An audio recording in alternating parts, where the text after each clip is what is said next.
오늘날 십자가는 여러 가지 좋은 그런 상징으로 여겨지고 있습니다. 많은 사람들이 십자가를 어떤 평화의 상징으로 또 화목의 상징으로 또 십자가를 통하여서 또 서로 만남이 있고 십자가를 통하여서 고상한 어떤 인류애적 가치를 실현하는 그런 상징으로 십자가가 많이 사용되는 것을 볼 수가 있습니다.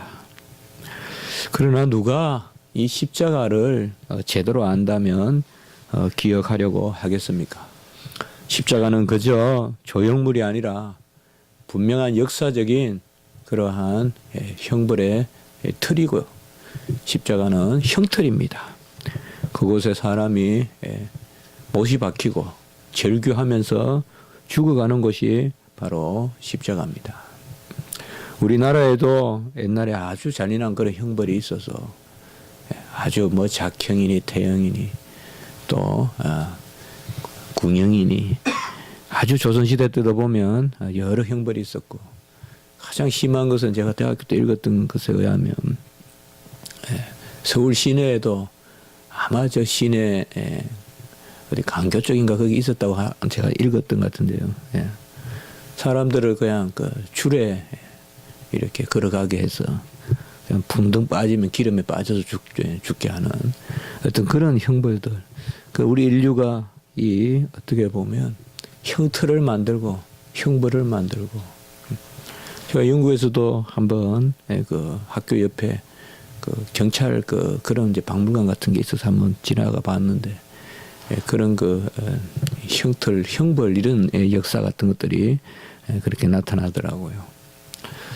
누가 사람이 죽은 그런 줄을 형틀을 우리나라도 보면 칼 이런 거 있잖아요. 목에 감옥에 있으면 딱 그냥 칼로 이렇게 그게 칼이 있어서 칼이 아니라 사람이 꼼짝 못하게 만드는 얼마나 힘들겠어요. 목에 큰 나무를 이렇게 메고 앉아 있으니 이런 것들을 누가 기념하려고 하겠습니까? 누가 그런 것을 가지고 다니겠습니까? 십자가의 진실을 알면 우리가 십자가는 어떻게 보면 손살에 치는 아이고 그 말도 말하고 우리가 내팽개칠 것인데 사도 바울은 모든 것을 분투같이 여기고 오직 십자가만을 자랑하겠다라고 이렇게 말하고 있습니다. 십자가만을 자랑한다는 것인데 그리고 갈라디아 3장 1절에 보면 십자가가 눈에 밝히 보인다고 그렇게 이야기하고 있습니다. 이것은 바울이 얼마나 십자가를 새기며 살았는가라는 것을 볼 수가 있습니다. 사도 바울의 마음에는 십자가가 떠나지 아니하고 이 십자가가 계속 마음에 있기 때문에 무슨 일이든 십자가를 말하지 않고는 아무것도 말할 수 없기 때문에 십자가를 자랑한다라고 이렇게 이야기한 것입니다.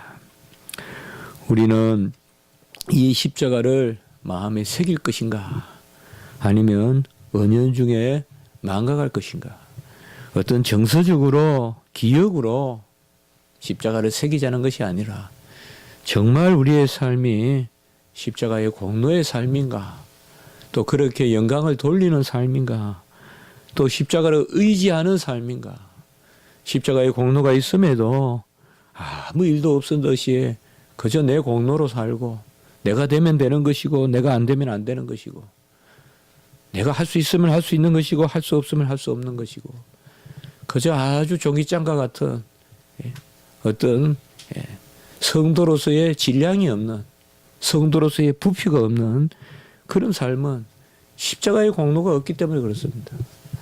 십자가의 공로가 있으면 죽은 듯 방불해도 아주 기름지고 십자가의 공로가 있으면 배치장과 같아도 두께가 있다 이 말이죠. 그러나 십자가가 없으면 산 듯 하나 죽은 듯 한 것이고 있는 듯 하나 없는 것 같고 십자가가 없으면 아주 무미건조한 우리의 삶이 그저 납작 엎드려 땅바닥에 붙어있는 그런 칠판과 같은 그런 삶이 돼버린다. 비록 십자가가 저주의 형틀이지만은 십자가를 새기고 사는 사람은 마음에 부요함이 있고 기름짐이 있고 이 땅에 살지만은 평화가 있고 하늘의 영광을 보는 빛이 있다 이 말이죠. 십자가를 부여안고 살아야 우리가 빛이 있다.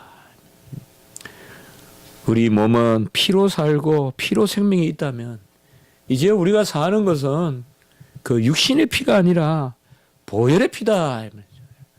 십자가의 피가 내 안에 흘러야 우리에게 영적인 영양이 공급되고 십자가의 피가 내 안에 흘러야 내 살이 찌고 부요함이 있다. 피든 그런 페트 지방의 살을 찌우는 것이 아니라 정말 영적인 부요함을 우리가 가져야 된다. 요한복음은 다른 복음서에 비해서 늦게 기록되어 있습니다. 이 사도 요한은 가장 젊을 때 우리 주님을 제자로 쫓아다녔고 그래서 특별히 주님께서 사도 요한을 사랑하셨고 또 가장 오래 살았습니다. 그래서 사도 요한은 마태, 마가, 누가복음의 기록을 이미 다 기억하고 또 그 말씀의 기록을 알고 있었습니다.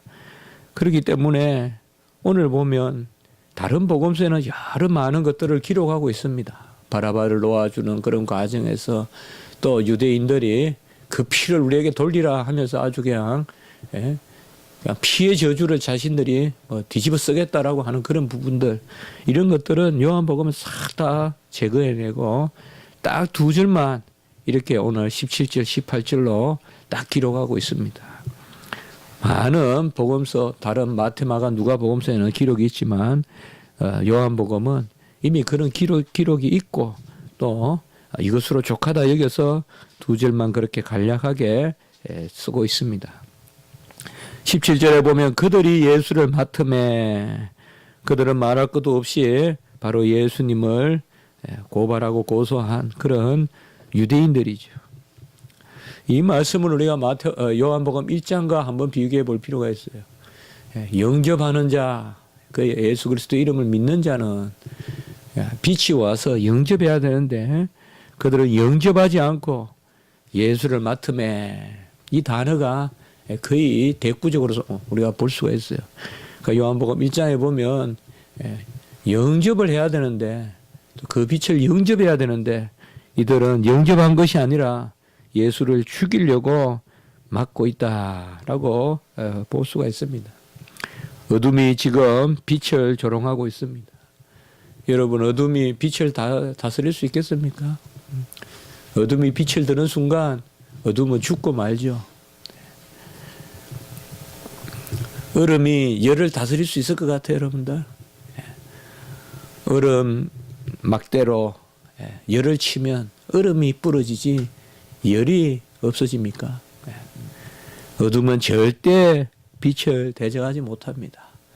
우리가 살아갈 때 바로 어둠이 빛을 이기지 못합니다. 그런데 이 어둠이 지금 빛을 대적하고 그 빛을 죽이려고 하는데 빛이 무능해서 죽는 것이 아니라 어둠을 삼키려고 이 빛이 어둠의 세력 가운데서 죽임을 당하시는 것입니다. 예수님께서 자기의 십자가를 지시고 오늘 계속해서 보면 자기의 십자가를 지시고 골고다로 나아가셨다라고 이렇게 말씀하고 있습니다. 십자가는 친히 누가 지어주는 것이 아니라 죄인들이 그 십자가를 지고 가야 됩니다. 십자가가 그렇게 무거운가? 우리는 십자가 아주 무겁고 그 나무가 아주 억누른다 생각이 쉽지만은 제가 대학교 때 읽었던 그 존 스투트의 그리스도의 십자가에 보면 그때 보면 그곳에서 보면 십자가가 무거운 것이 아닙니다. 십자가 또 우리가 알다시피 십자가 나무 두 가로대 세로대를 다 지고 올라가는 것도 아니고 한 나무만 지고 올라가는데 그것이 그렇게 막 흙지로 질 만큼 아주 무거운 것은 아니라고 합니다. 무슨 말인가 하면 바로 예수님이 너무나 허약하셨다. 이미 이 십자가를 지실 수 없을 만큼 예수님은 아주 허약하셨다라는 것을 알 수가 있습니다. 자기 십자가는 자기가 지고 가는 것입니다. 그래서 예수님께서 자기의 십자가를 지심으로 우리도 매주일 우리가 오후에 주님 앞에 새기지만은 누구든지 자기를 부인하고 자기 십자가를 지고 예수님도 오늘 보면 자기의 십자가를 지고 그 자신의 십자가를 지고 그렇게 올라가고 있습니다.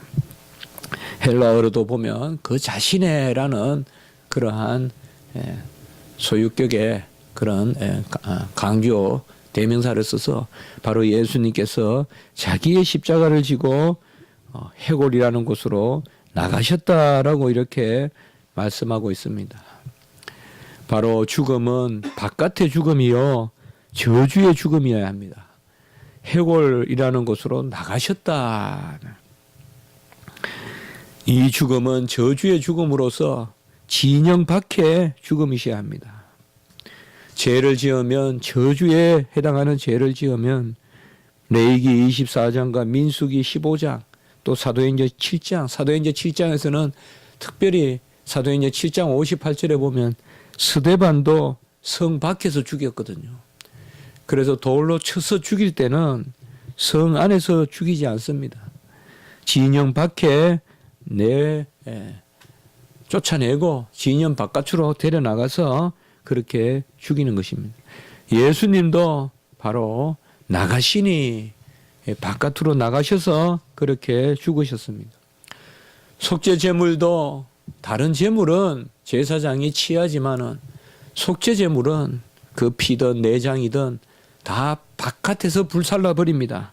레위기 6장과 16장에 보면 그래서 속죄 제물은 제사장이 취하여 먹지 않습니다. 그것은 왜요? 바로 부정하기 때문에 그렇죠. 그래서 바로 예수님께서는 죽을 죄를 저주의 죽음, 특별히 하나님을 찬란하게 일컫고 하나님을 모독하는 사람은 성 밖에 내보내서 쳐 죽이라 했거든요. 그래서 스데반도 사실 그 제목으로 죽은 거예요. 그래서 우리 예수님도 바로 하나님 모독죄잖아요. 저 이스라엘 백성들이. 그래서 예수님께서 십자가를 지시고 바깥으로 나가셨다. 그래서 속죄 제물의 죽음을 죽으셨다. 저주의 죽음을 죽으셨다. 특별히 주님의 죽음은 십자가를 지시는 죽음인데 이 오묘한 섭리가 이스라엘에는 이 십자가를 지시는 장대에 달리는 죽음이 없어요. 그런데 신명기 21장 23절은 나무에 달린 자는 하나님께 저주를 받았음이라. 신명기 21장 23절에 나오죠. 우리가 모세의 노뱀에서도 보지만은 바로 나무에 달린 자마다 저주를 받았다. 참 오묘하지 않습니까? 이스라엘의 형벌에는 돌로 쳐 죽이는 것은 있지만은 나무에 달아서 죽이는 형벌은 없어요. 그런데 우리 하나님은 십자가의 로마의 형벌을 통하여서 이 신명기의 말씀을 이루시는 것이죠. 이 오묘한 하나님의 뜻입니다. 지금 아들을 죽이시는 그 뜻이 하나님의 만세전의 작전 가운데서 이렇게 계속 성취되고 있는 것입니다. 그래서 우리 예수님의 죽음은 성문 밖, 영문 밖, 진영 밖, 해막에서 바깥에 말이에요. 그 진영 바깥에서의 죽음이어야 했고 또 장대에 달리는 죽음이어야 했어요. 그래서 성문 바깥에서 십자가에 죽으시는. 그래서 17절의 말씀은 레위기의 말씀, 또 민수기의 말씀, 신명기의 말씀, 구약에 예언된 말씀을 그대로 다 성취하고 있다는 것을 알 수가 있습니다. 히브리서 13장 11절에 보면 예수는 영문 밖에서 재물을 불사르듯 죽으셨다고 했고 이어지는 12절의 말씀에서는 성문 밖에서 고난을 받으셨니라 라고 이렇게 히브리 13장 11절 12절에서 말씀하고 계신 것입니다. 성문 밖에서 죽었다는 것은 바로 저주의 죽음이에요. 저주의 죽음이요, 속죄제물이요, 바로 죄의 죽음을 죽으셨다는 것입니다. 우리 주님께서 자신의 십자가를 지고, 여기에 요한복음에는 구레네 시몬에 대한 그런 말씀이 나오지 않습니다만은 아까 말씀과 같이 그런 부분은 다 빼고 가장 핵심적인 것, 바로 저주의 죽음을 죽으셨다. 어디에서? 바로 골고다라고 하는 곳에서 죽으셨다. 오늘날도 이 지역이 정확하게 어디라고 우리가 알 수는 없어요. 예루살렘 가서 우리가 이렇게 기념하고 또 그 터에서 기도도 하고 하지만은 정확하게 어느 자리인가 그것은 알기가 어렵습니다. 다만 골고다라는 곳은 해골이다. 그러니까 바로 죽음의 장소요, 바로 멸망의 장소요, 죄가 징계받는 장소입니다. 이것이 히브리 말로 골고다다라고 이렇게 이야기하고, 헬라어로는 크라니논이라고 합니다. 크라니논. 헬라어로는 크라리논이라고 하고, 라틴어로는 갈바리아 이런 단어를 씁니다. 그래서 갈보리, 갈바리아, 그 다음에 크라니논, 그 다음에 골고다 이런 말을 씁니다. 그래서 뭐 이 용어는 다른 것이 아니라, 골고다라는 말은 본래 갈갈이라는 그런 동사에서 나온 것인데 뒹굴다는 뜻입니다. 골고다란 말은. 다르게 아니라 해골이 둥글잖아요. 해골이 뒹군다는 뜻이에요. 해골이 뒹군다는 뜻에서 이 골고다라는 말이 나왔습니다. 바로 우리 주님께서는 이 골고다에서, 해골의 골짜기에서 저주의 죽음을 당하셨습니다. 갈라디아서 3장 13절에 보면 율법의 저주 아래에서 우리의 죄를 속량하기 위하여 죽으신 것입니다. 우리 인류는 이제 저주 가운데 있습니다. 저주는 뭡니까? 죄가 있으나 죄를 이길 수 없는 게 저주입니다. 스스로 죄를 이길 수 있다면 그건 저주가 아니죠. 그것은 이겨내면 되지만은 이제 인류는 죄로 말미암아 무능해지고 부패해졌기 때문에 이것이 바로 저주의 상태인 것입니다. 벗어나야 하지만은 벗어날 수 없는 상태. 이것이 바로 형벌이에요. 그 저주에서 우리의 죄를 속량하기 위하여 죽으셨습니다. 고린도후서 5장 21절에 보면 하나님이 죄를 알지도 못하신 이를 우리를 대신하여 죄로 삼으신 것은 우리로 하여금 그 안에서 하나님의 의가 되게 하려 하심이라 라고 이렇게 고린도후서 5장 21절에 말씀하고 있습니다. 우리를 대신하여 그가 죽으신 것은 히페르 헤몬, 우리를 대신하여 죄로 삼으신 것은 그가 우리의 의가 되게 하려 하심이다. 이것이 바로 예수 그리스도께서 죽으신 것입니다. 예수님은 의인의 죽음을 죽으신 것이 아니고 죄인의 죽음을 죽으신 것입니다. 그는 바로 강도들 가운데서 18절에 보면 좌우편에 못 박으니 예수는 그 가운데 있더라라고 이렇게 말씀했습니다. 바로 주님의 죽음이 죄인의 죽음이라는 것을 확증하고 있습니다. 십자가의 좌우에 못 박았습니다. 십자가 형벌은 가장 잔인한 형벌이요. 많은 역사가들이 요세푸스라든지 또 제롬이라든지 많은 사람들이 가장 극악한 형벌이다. 십자가는 그렇게 전하고 있습니다. 십자가의 형벌은 고통의 형벌이고 수치의 형벌입니다. 그래서 그 고통을 견딜 수가 없고 그 수치를 이길 수가 없는 것이 바로 십자가의 형벌입니다. 벌거벗어 다는 것입니다. 옷을 하나도 걸치지 않고 벌거벗겨서 못을 박습니다. 못을 박아가지고 그냥 두면 손이 찢어지기 때문에 밧줄로 묶습니다. 서서히 죽이려고.